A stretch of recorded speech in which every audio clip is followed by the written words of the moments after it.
વિદ્યાર્થી મિત્રો, good morning.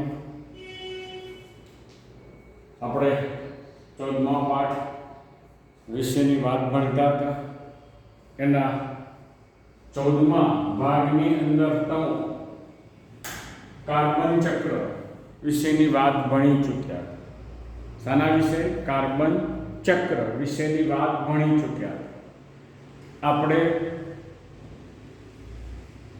જોઈ ગયા હતા કે જૈવ ભૂરાસાયણિક ચક્રો કે પોષક દ્રવ્ય ચક્રના બે પ્રકાર પાડ્યા હતા, વાયુરૂપ ચક્ર અને અવસાદી ચક્ર.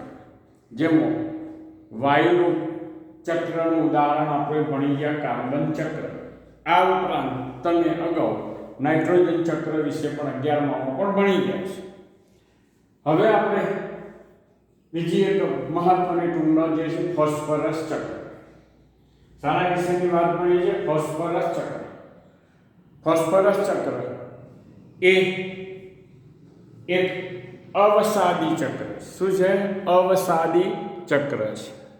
આપણે અગાઉ વાત કરી ગયા હતા કે જમીનમાંથી ખનિજ આયનોનું સજીવમાં અને સજીવમાંથી પાછા જમીનમાં ચક્રીય રીતે જે ફોસ્ફરસની આપલે થાય છે અથવા ખનિજ આયનોની આપલે થાય છે એને આપણે અવસાદી ચક્ર તરીકે ઓળખીએ છીએ. અને આ અવસાદી ચક્રનું એક ઉદાહરણ હતું ફોસ્ફરસ. કયું? ફોસ્ફરસ ચક્ર. હવે ફોસ્ફરસ ચક્ર વિશે આપણે જ્યારે ભણતા હોઈએ ત્યારે પહેલાં ફોસ્ફરસનું મહત્ત્વ, ફોસ્ફરસની અગત્યતા શું છે એ જાણવું જરૂરી છે. એમાં પહેલું જે જૈવિક પટલ, તમે 11માની અંદર કોષરસ પટલના બંધારણ વિશેનું ભણી ગયા છે. ફ્લુઇડ મોઝેક મોડેલ વિશે વાત ભણી ગયા હતા. તેમાં આપણે જોઈ ગયા હતા કે લિપિડ અને ફોસ્ફોલિપિડ અને પ્રોટીનની બનેલી રચના, એટલે બધા જ જૈવિક પટલો ન્યુક્લિક એસિડ અને કોષીય ઉર્જા એટલે એટીપી ના સ્થાનાંતરણ તંત્રનો શું છે? મુખ્ય ઘટક છે. આ ઉપરાંત આપણે જાણીએ છીએ કે એ જૈવિક તંત્ર માટે ખૂબ મહત્વનું પોષક તત્વ છે.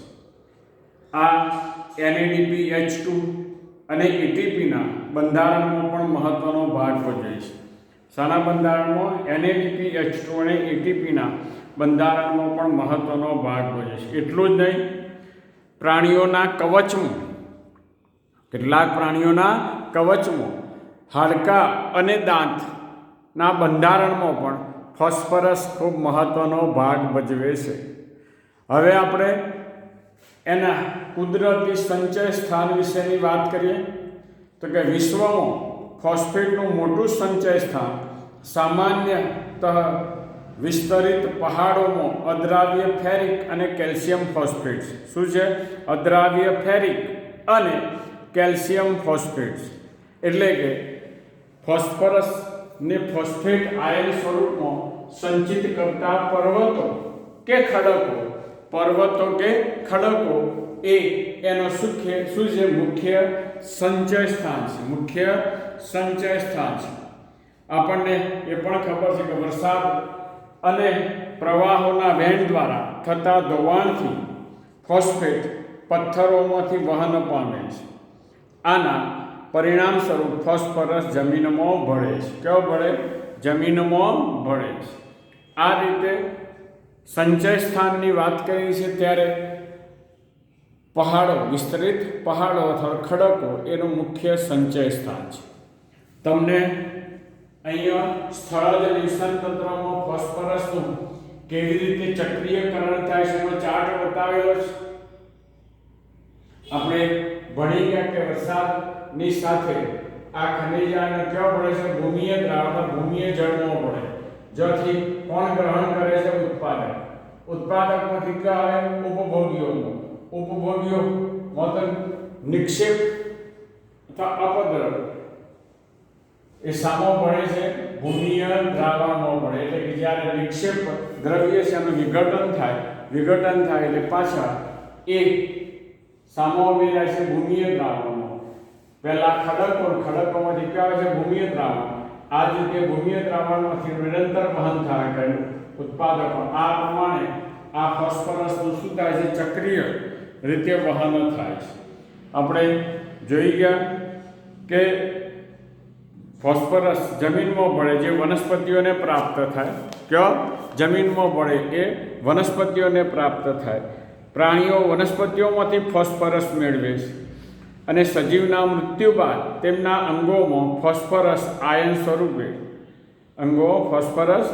સ્વરૂપે ભૂમિમાં ઉમેરાય છે અને નિર્સન તંત્રમાં તેનું ચક્રીયકરણ થાય છે. તે વનસ્પતિઓ દ્વારા ઝડપી શોષાય છે. શાના દ્વારા? વનસ્પતિઓ દ્વારા ઝડપી શોષાય છે. અહીંયા આપણે જોઈએ કે પર્વતો અપક્ષયન પામે ત્યારે ફોસ્ફેટની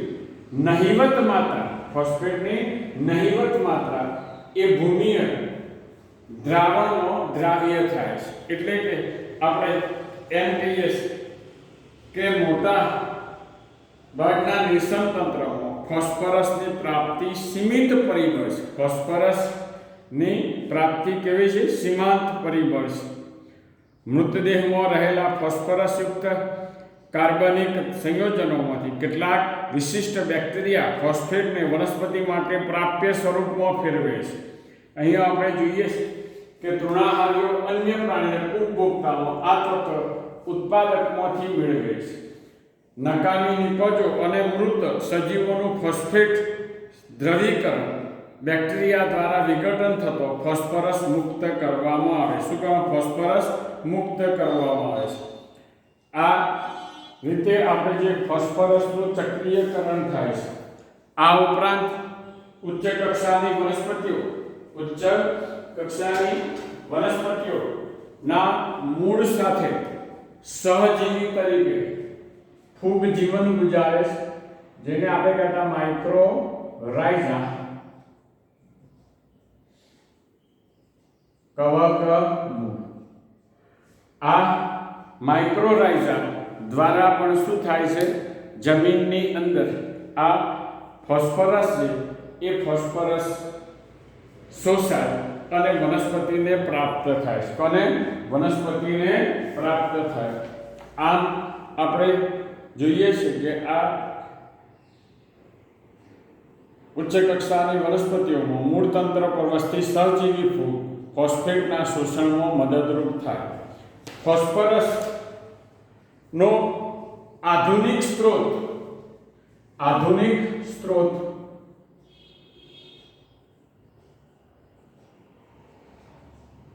શું છે? ડિટર્જન્ટ. આપણે કપડાં ધોઈએ ત્યારે, વાસણ ધોઈએ ત્યારે જે સાબુને ઉપયોગમાં લઈએ છીએ એ સાબુ જે છે એ ફોસ્ફરસનો આધુનિક સ્ત્રોત છે, જે ગટર અથવા ગંદા પાણીના નિકાલ દ્વારા ઝરણા, તળાવ કે નદી મુખ પ્રદેશમાં મુક્ત થાય છે. જમીનમાં રહેલ ફોસ્ફરસ પાણીમાં ઓગળે છે, જે જળાશયમાં વહી જાય. આમાંનો કેટલોક ફોસ્ફરસ પ્લવકો દ્વારા ઉપયોગમાં લેવાય, જે માછલીઓ દ્વારા ખવાય. આ માછલીઓ દરિયાઈ પક્ષીઓ દ્વારા ખવાય છે, પરંતુ મોટાભાગનો ફોસ્ફરસ ધોવાણ પામી સમુદ્રના તળિયે જમા થાય છે. તેનું ચક્રીયકરણ થતું નથી. દરિયામાં ધોવાણ થતો ફોસ્ફરસ જમીનને પ્રાપ્ત થતા ફોસ્ફરસની ઘટ કરતો વધુ હોય છે. ફોસ્ફરસની ઘટ કરતો કેવો હોય છે? વધુ હોય છે. એટલે કે દરિયાના તળિયાના ભાગે આ ફોસ્ફરસ જમા થાય છે, કારણ કે તળિયા સુધી વનસ્પતિના મૂળ આવેલા હોતા નથી અને એને કારણે એ વધુ પ્રમાણમાં શું થાય છે? એ ઘટ અનુભવાય છે. એની પાછળનું કારણ પણ આ છે. આ જ રીતે આપણે જોઈએ કે આ ફોસ્ફરસ એટલે કાર્બન ચક્ર અને ફોસ્ફરસ ચક્ર વચ્ચેના મુખ્ય તફાવત કયા છે? તો કે પહેલો એ છે કે વરસાદ દ્વારા ફોસ્ફરસનો વાતાવરણમાં અંતઃપ્રવેશ કાર્બનના અંતઃપ્રવેશ કરતો ખૂબ જ ઓછો હોય છે. શાના? કાર્બનના અંતઃપ્રવેશ કરતો ખૂબ જ ઓછો હોય છે. અને બીજું, સજીવો અને પર્યાવરણ વચ્ચે ફોસ્ફરસનો વાયુ વિનિમય એકદમ નહિવત હોય છે. વાયુ વિનિમય એકદમ નહિવત હોય છે. આ રીતે આપણે જોઈએ કે શું થવું જોઈએ? ફોસ્ફરસનું પણ ચક્રીય વહન થવું જોઈએ. આ રીતે આ ફોસ્ફરસ એક અવસાદી ચક્ર છે. આપણે આ રીતે કેલ્શિયમ વિશે પણ ભણી શકીએ. આ ફોસ્ફરસની વાત પૂરી કરી. ફોસ્ફરસ એ શું છે? અવસાદી ચક્રનું ઉદાહરણ છે. અસ્તુ.